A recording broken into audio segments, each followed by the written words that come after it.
औज़ुबिल्लाहि मिनश्शैतानिर्रजीम। बिस्मिल्लाहिर्रहमानिर्रहीम।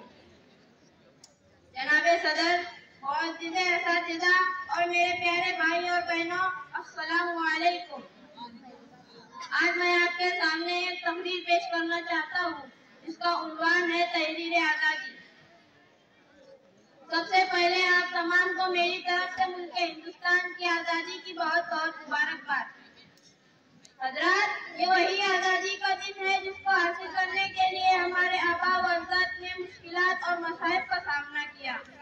ये वही आज़ादी का दिन है जिसको हासिल करने के लिए हमारे आबा व अजदाद ने कुर्बानियों को पेश किया। ये वही आज़ादी का दिन है जिसको हासिल करने के लिए महात्मा गांधी ने खुद को भूख से दो चार कर दिया। ये वही आज़ादी का दिन है जिसको हासिल करने के लिए अशफाक उल्लाह खान ने फांसी के फंदे को चूमा। भगत सिंह को फांसी के फंदे पर चढ़ाया जा रहा था जब भगत सिंह की जबान से ये अल्फाज निकले, अब भी जिसका खून न खौला वो खून नहीं पानी है। अब भी जिसका खून न खौला वो खून नहीं पानी है। जो देश के काम न आए वो बेकार जवानी है। हिंदुस्तान की तारीफ बोल रही है कि मुल्क हिंदुस्तान को आजाद कराने में बहुत से लोगों ने अपना अहम रोल अदा किया है।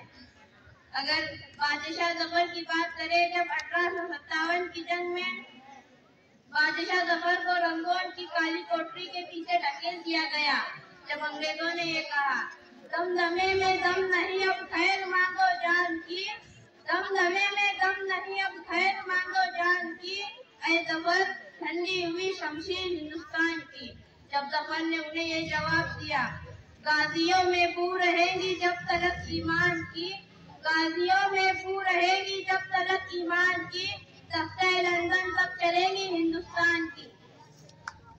आज आपको हर तरफ से मुबारकबाद की जा रही है और देशभक्ति का सबूत। हकीकत में असल देशभक्ति तो यह है कि एक किसान तपती हुई धूप के नीचे अपने देश के लिए अनाज पैदा करता है। असल देशभक्ति तो यह है कि एक सरकारी मुलाजिम बगैर रिश्वत लिए अपने काम को अपनी जिम्मेदारी समझता है।